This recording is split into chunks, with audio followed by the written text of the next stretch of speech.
So I'm going to talk about scientific expertise and how it relates to these. I want to say a couple of things to make clear that, I mean, although I hadn't planned this way, this connects very well with what you were just talking about, particularly in the cognitive skills. What I'm really talking, I hope you'll see that in fact, what I'm looking at is really operationalizing a lot of things that were just being discussed as skills. We're saying, at least in this particular constrained context of sort of science and engineering thinking, what we're looking at is what that really means in terms of what people do. And then finally I'll put a note, because I'll forget by the time I get to this in my talk. The question about what you have to worry about leaving out, one of the things that our research has quite recently shown us is when I get to predictive frameworks, that's clearly what you can't leave out when you're restricting things. Okay, so what I'm going to talk about really is this idea of looking at problem solving in science and engineering, and we've even been looking at medicine, and around a framework of looking at decisions that practitioners make in that process. And then I'll relate that to critical thinking and a little bit to creativity. Now, before I start, though, I want to sort of have you understand the perspective that I bring to this, and I've been looking at it. It actually started about 40 years ago when I had this physics research program, and I became really puzzled at this consistent pattern I saw of these new PhD students coming in to work in my lab, and they had done wonderfully on all their marks in all these physics courses, and yet they didn't seem to be capable of actually doing any physics when I was putting this. This goes back to what we were just talking about of the assessments versus practice. And so, but I also saw that after just a couple of years working in the research lab, they had turned into expert physicists. So this wasn't a problem with their fundamental intellectual capabilities. It was something more basic going on about learning. And so roughly 30 years ago, I said, there's a real science problem here. And so I started digging into that, looking at the research on how people learn, particularly what we knew about research on learning physics, to try and make sense of this. And what I found was that when I looked at that research first, it made sense, it explained this puzzle. It made me realize that there were great deficiencies in the traditional way that things are being taught. I'm focusing now, mind you, I'm the graduate students and I'm looking at their undergraduate university education here. But it also got me started in doing research on science education, doing experiments, collecting data, looking at the basic principles and, publishing this. And I like to, it's important to stress this because you may realize there's a very bad habit of once people get the Nobel Prize in anything, they become immediately self-proclaimed experts in education. And no matter how little they actually know about it, I was doing research in education for some decades before I got the Nobel Prize. It's just people start paying attention to me after that. So ignore the fact that I have a Nobel Prize. I have a lot of studies, research on this. But the main point I want to make, oh boy, the font's small here, is that my focus has always been thinking back from the very beginning of the expertise in science, what it really means and how it's learned, okay? And so, but I'm, in looking at this, I sort of want to jump back to a bigger picture of the goal of education. And I take a perspective which you've just heard, a very broad perspective. I take even a more broader, basic one. It's really about having people learn to make better decisions in their life, ultimately. And so then I focus down to what that means in science education. It means that in the relevant context, being able to use the knowledge and the reasoning skills of the science, and in this case engineering. I'll stop repeating engineering because everything I'm going to say applies equivalently across those. In the knowledge and reasoning of those disciplines to where useful and relevant to help them make better decisions, to make good decisions. And so I apologize. Something has horribly happened to my fonts between when I gave it to them and what got translated up here. Okay, and we just heard talks about how this is so important in a whole range of occupations, not just scientists and engineers, so I don't need to elaborate that. But I do want to focus on what is really meant by a good decision in this case. That's what's really critical.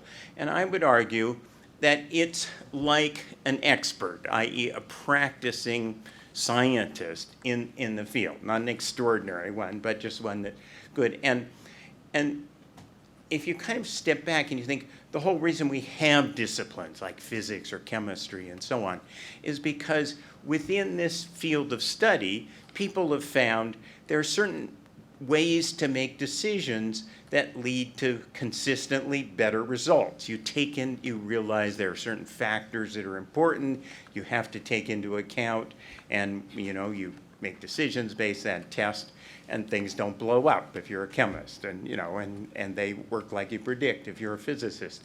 And so I always come back to that as the decisions of the scientists in the field as guiding the kind of decision making that we want the learners to have. Of course, and that applies whether it's someone in their work, evaluating claims about what their electricity bill is, as it does to a physicist, but where they can use physics to realize, no, if the electric bill was right, the building would have burned down, okay?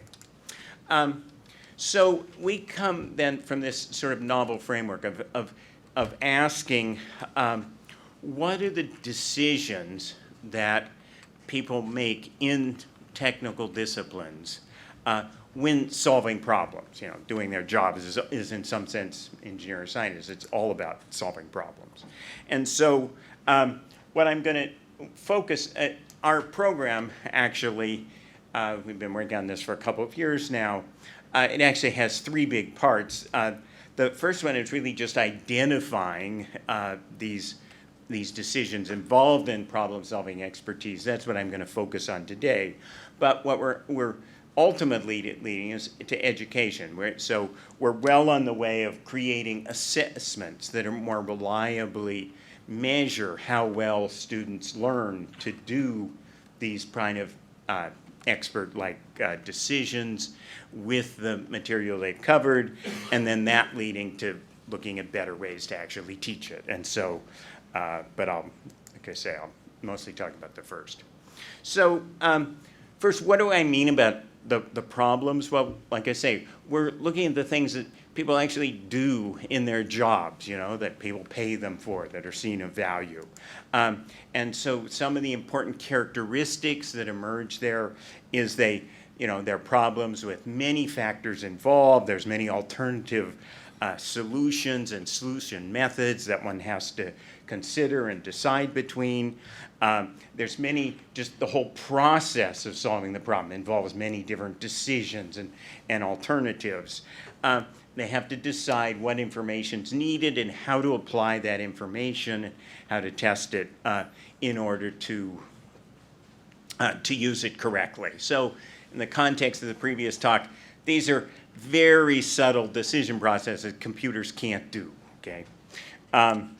And these are also profoundly different from what's asked on the usual kind of examination questions where such decisions are completely removed.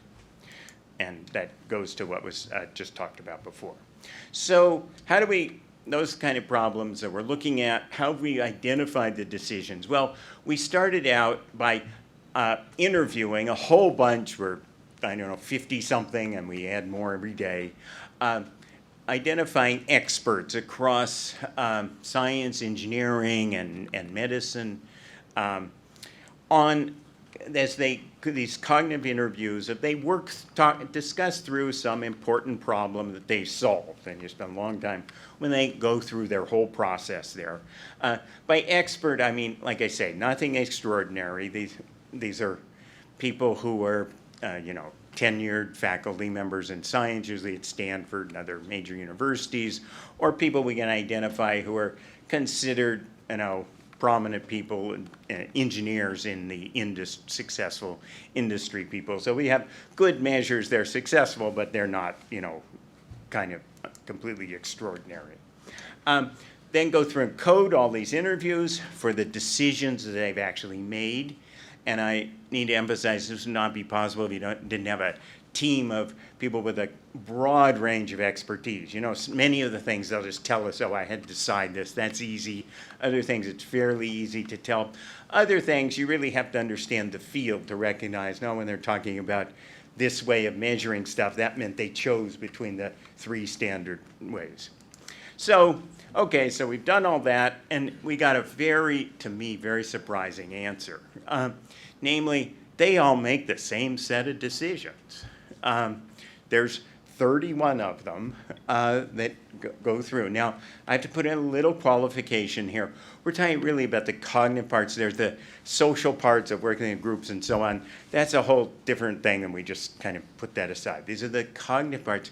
They have 31, and this shows up in essentially every single interview. Almost every one of these 31 show up. Now, emphasize how they make the decisions is very, very different between, medicine and physics and engineering, but the actual decisions that are made are the same. So the how brings in lots of disciplinary knowledge and reasoning and so on, but it's kind of extraordinary that the actual decisions are the same. And so, with 31, you obviously can get overwhelmed quickly in details. So I'll just give you a general overview. We've kind of lumped them somewhat artificially into these different categories of deciding on the importance and fit, deciding on the goals and delineating them, and then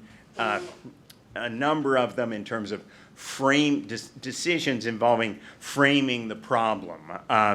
I'll get to predictive frameworks in a minute. It's a really important one. But deciding on what problems they've seen that are similar and can be incorporated, deciding on a set of potential solutions, hypotheses.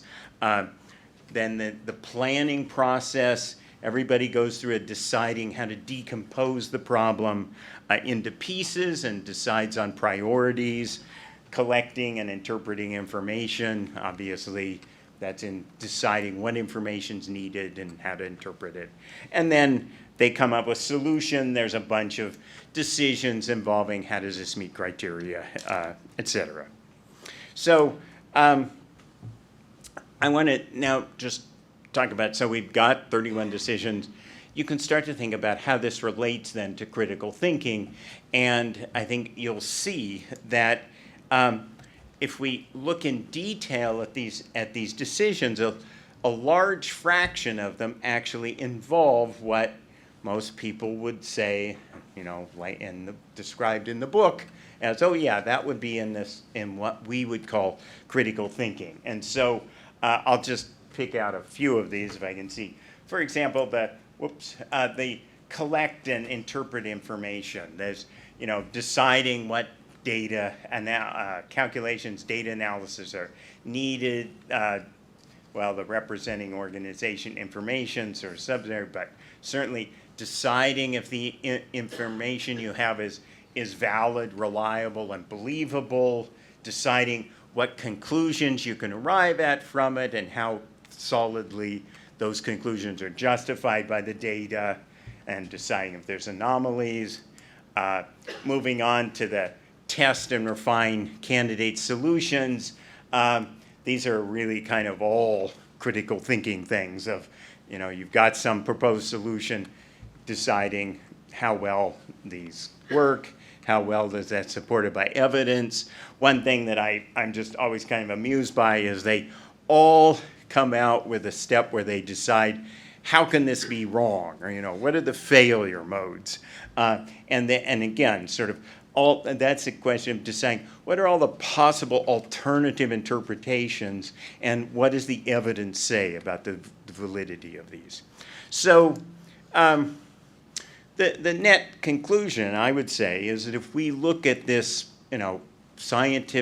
fundamental scientific problem solving, the science engineering enterprise in itself, is that this critical thinking is absolutely integral to it. You can't really even talk about scientific thinking as something separate from critical thinking and vice versa. It's really completely integrated into it. And so that has important implications for the teaching as well. I mean, if I'm going to teach someone physics, if they're going to learn physics, they're going to learn critical thinking in physics. And that is not necessarily critical thinking in chemistry or biology or how they can do it. But it just absolutely has to be a part of it. So if you kind of end up with any assessments of how they learn physics, and you can't look at those and say, gee, that requires critical thinking, it's not going to be really a valid assessment of meaningful, useful learning. Okay, I want to get back, though, to something about the predictive frameworks, though, because, and you remember that picture, I had these sort of blobs of decision making out here and predictive frameworks in the middle. This was something that we discovered, and this is not part of this is not part of the decisions.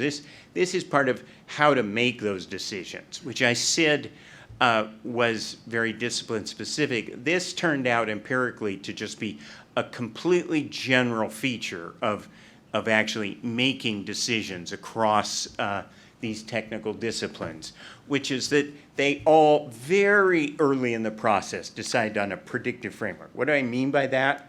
Well, the way we've defined it to capture what we saw is that it's a mental model, but mental model is a fuzzy term, has different definitions for people. So what we have is it's a mental model, but it models the system by capturing what are the key features in the system context and what they're looking at, and what's the relationship between those features, such that one can make predictions. If one thing changes, you'll know what behavior is going to change and what other factors it's going to be. So it's sort of a simplified model for the system, but it clearly identifies what matters and what its dependencies are. And so they all have that at a very early stage. They use it in many different ways, almost every decision. But first, it certainly comes in very prominently in deciding what information they need to solve the problem, what information is actually necessary to confirm a solution, what information, how to make predictions, explain observations, how they structure knowledge for sort of easy retrieval and decide to evaluate it. The evaluation and interpreting evidence, again, since that's very much a critical thinking, is very well grounded in this predictive framework. So something got left out there, but the point I want to make, and so this comes back to if you're going to shrink down the curriculum, and not try and cover everything, what do you have to be worried about leaving out? I would say from our work, and this is quite new and so on, but has emerged for us is that the learners really have to have enough content that they can have these kind of predictive frameworks that apply not in every situation, but at least in many situations they might encounter, and so that they're really understanding that if I have a new problem to solve, I want to be looking for a predictive framework. I emphasize that because in our studies of learning at the university level, this is a big missing item in many cases.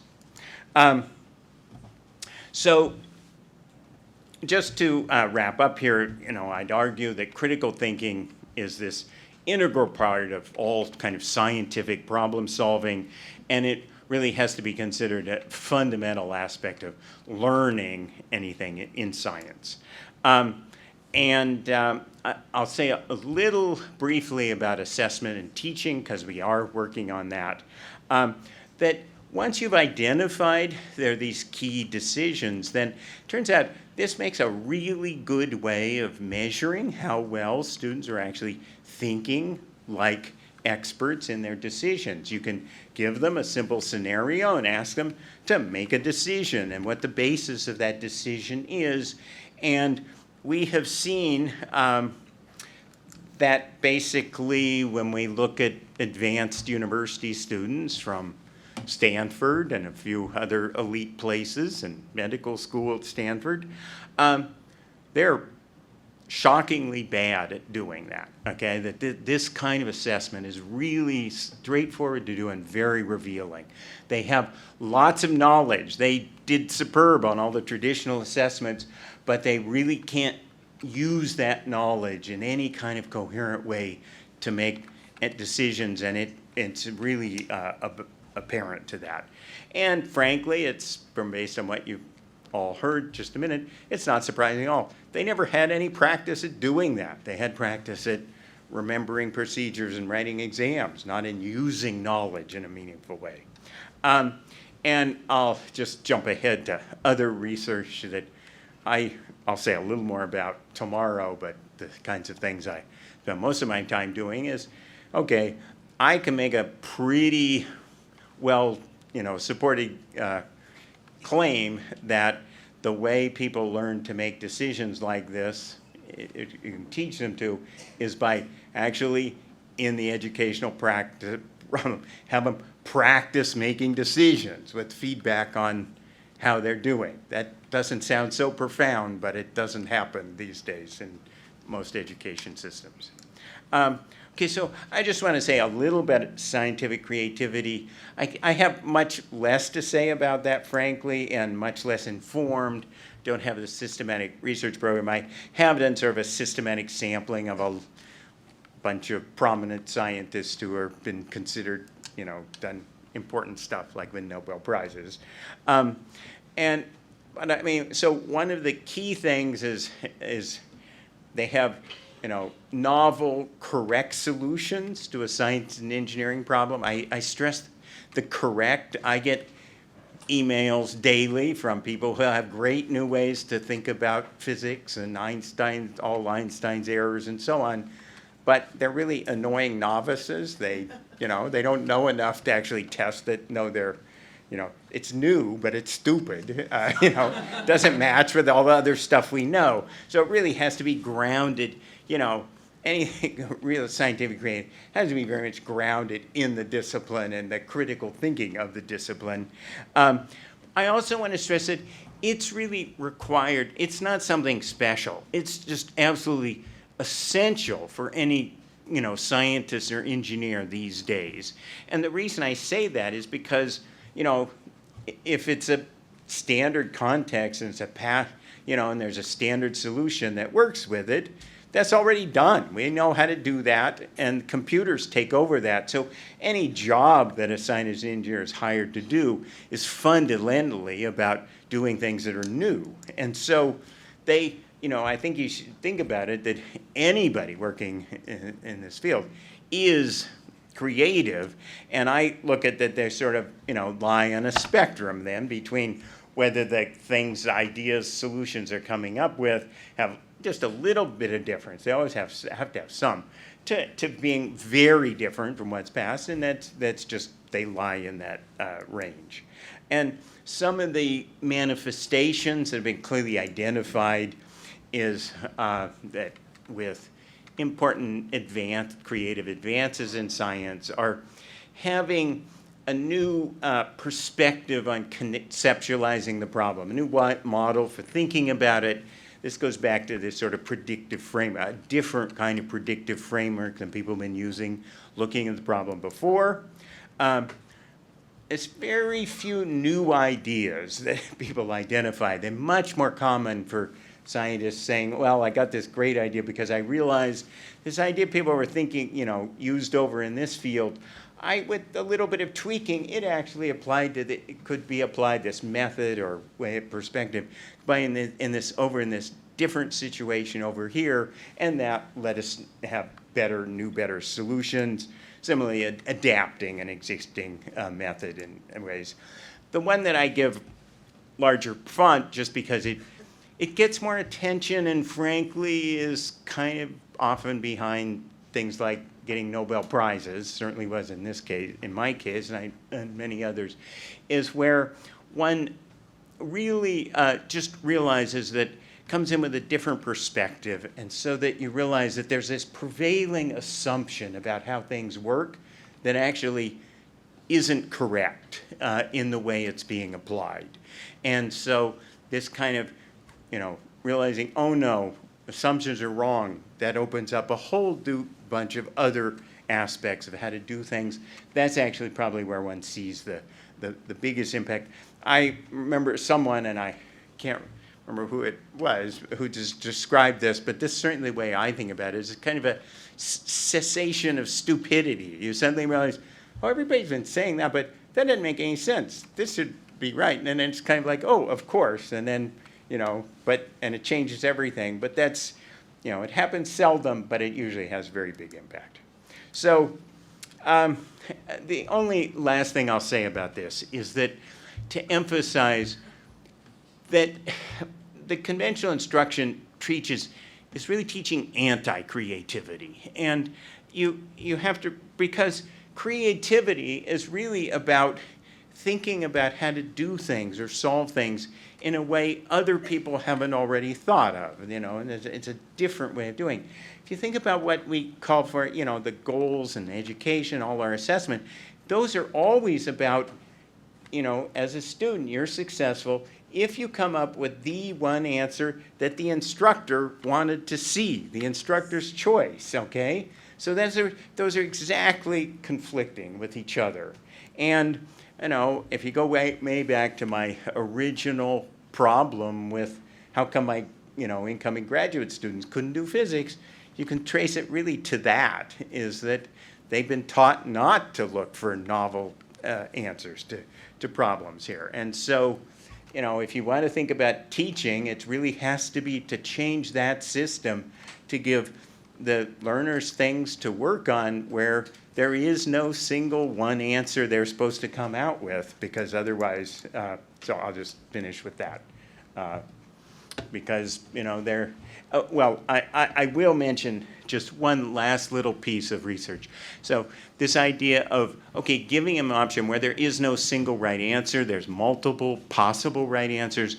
We did a little experiment at the University of British Columbia, actually in a biology class, and the results were spectacular. First, the reaction of the students being given a problem, there wasn't a right answer, but then at their capability of generating in the future sort of new, better, novel ideas about explaining biological phenomena. So I think it's actually, that suggests that it's not that hard, it's just so different from what we usually do. Thank you.